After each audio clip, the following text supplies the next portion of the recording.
Dans ce tutoriel, il s'agit de voir comment placer notre 3D, notre réalisation SketchUp, dans le fichier Photoshop de façon à améliorer l'insertion. Donc là, j'ai importé, je rappelle, par le menu Fichier, importer l'image en mode Nouvelle photo adaptée. J'ai utilisé les points de fuite verts et rouges que j'ai alignés sur l'image de façon à avoir euh, une perspective de notre 3D qui s'adapte à la perspective de l'image et ainsi que son échelle. Donc pour modifier cela, on peut passer par la scène tout en haut et faire un clic droit, modifier une photo adaptée. On a ce menu adapter une photo qui s'ouvre et je peux aussi terminer. Donc si je fais clic droit, modifier la photo adaptée, voilà. Et par adapter une photo, je fais terminer lorsque le calage est terminé. Je peux passer aussi par fenêtre scène, faire un clic droit sur la scène, modifier une photo adaptée, à nouveau recaler les perspectives et valider par adapter une photo, terminé, voilà. Le problème, c'est que l'image que nous avons importée se projette dans notre 3D. Donc pour cela, il faut avoir la fenêtre des styles ouverte. Et dans la fenêtre des styles, il faut passer en mode édition. Et sur les modes édition, en fait, j'ai 5 petits carrés pour définir les filigranes, les arrière-plans, la modélisation, etc. Et donc si je vais sur le cinquième petit cube là, le cube bleu, sur la modélisation, je vais décocher la case photo de premier plan de façon à ce que l'image ne se projette plus dedans. Et je vais aussi décocher d'ailleurs photo d'arrière-plan parce que je n'ai plus besoin en fait de l'image d'arrière-plan puisque je veux moi le fond. Le problème là, c'est que je me retrouve avec le fond vert et je me retrouve aussi avec le ciel. Je me retrouve aussi avec un pointillé ici qui est un guide. Je me retrouve avec les axes. Donc toujours sur le même cinquième onglet là, modélisation. Je vais décocher les guides et donc les pointillés vont disparaître. Je vais décocher les axes du modèle, donc les axes rouge, vert et bleu disparaissent. Sur le troisième petit carré arrière-plan, je vais décocher le ciel. L'arrière-plan peut rester vert, ça pose pas de problème puisque je vais demander à ce que l'arrière-plan soit transparent pour l'exportation. Je vais enfin aller sur le premier cube, voilà, où soit je décoche les arêtes, mais ça signifie que je ne verrai plus les petits traits qui permettent de faire la différence enfin, au niveau des objets là. Donc peut-être qu'il faudra le cocher, peut-être qu'il faudra le décocher.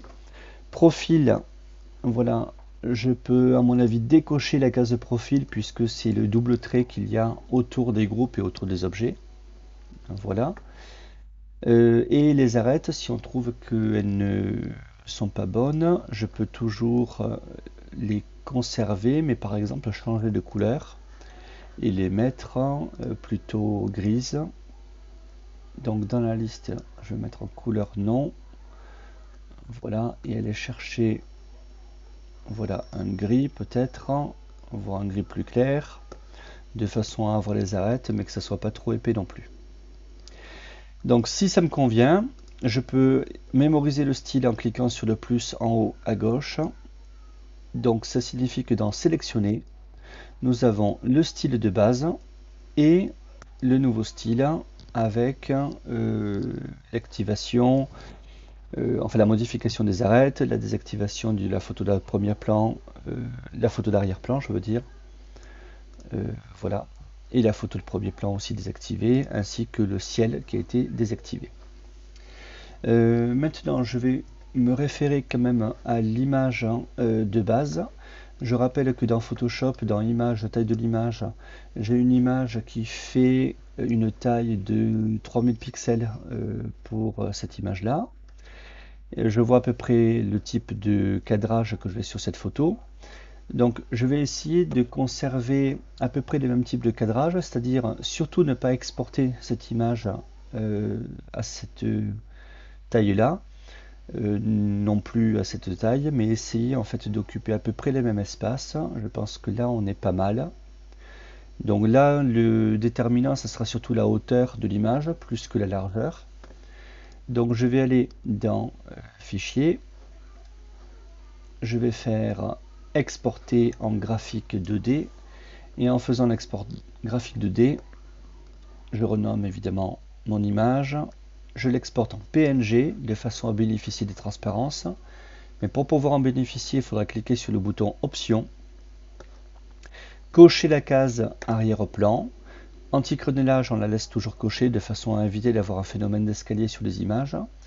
Et si on est en utiliser la tête de la vue, au lieu d'exporter à 1500 pixels, je vais exporter dans les 3000 pixels qui étaient indiqués sur l'image.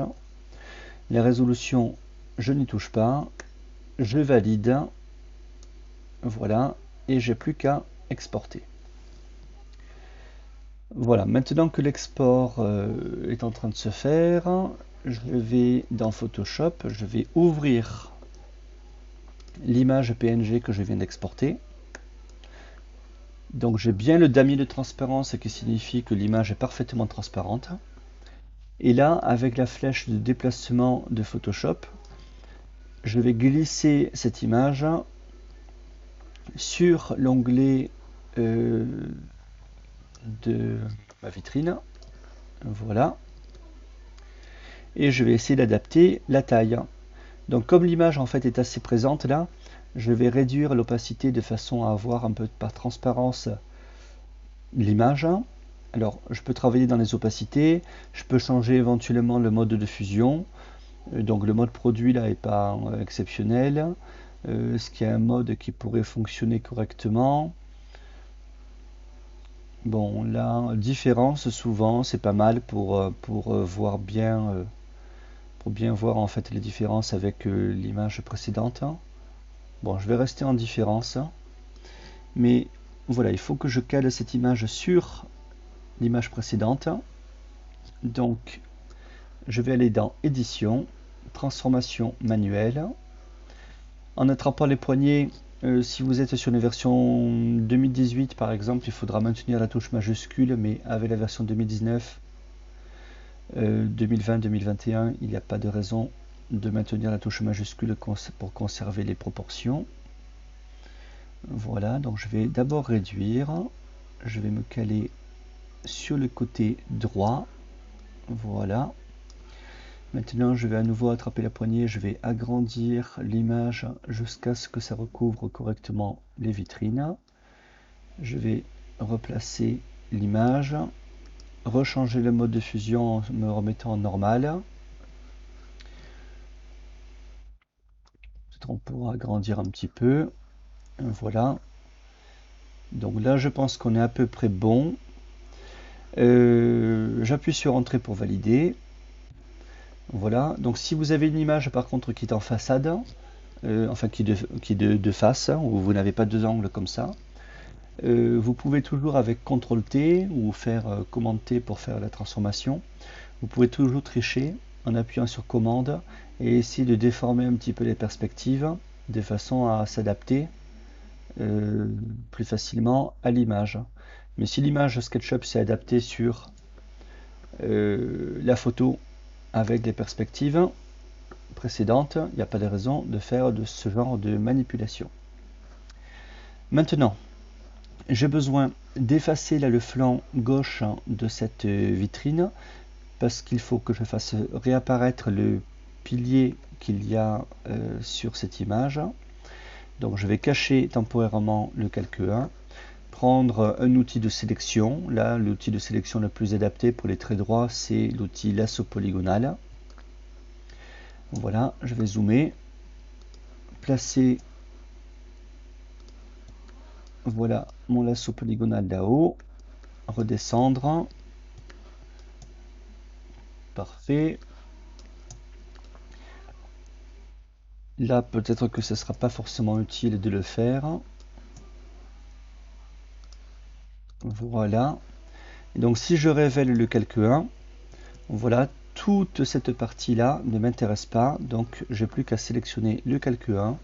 Ma sélection est sur le bon calque, j'appuie sur supprimer et je fais commande T ou commande D pour désélectionner ou CTRL D pour désélectionner. Voilà. Si par contre je veux récupérer l'enseigne qu'il y a en haut, je vais à nouveau masquer le calque 1, revenir sur le calque arrière-plan et peut-être détourer l'enseigne. Donc à nouveau, comme on a un objet parfaitement géométrique, le lasso polygonal me semble tout à fait indiqué. Voilà, parfait. Et là, au lieu de faire un trou dans le calque 1, je vais plutôt rester sur l'arrière-plan. Donc je sélectionne bien le calque arrière-plan et je peux aller dans calque nouveau et faire un calque par copier pour prélever cet élément et le disposer sur au-dessus du calque 1. Donc le calque 1, pour le renommer, c'est ma 3D et le calque 2, ça c'est l'enseigne. Voilà. Donc si j'affiche les deux, voilà, l'enseigne est bien passée devant et voilà. Il n'y a plus qu'à faire l'enregistrement de son document, évidemment au format Photoshop. Voilà. Et en faire un deuxième enregistrement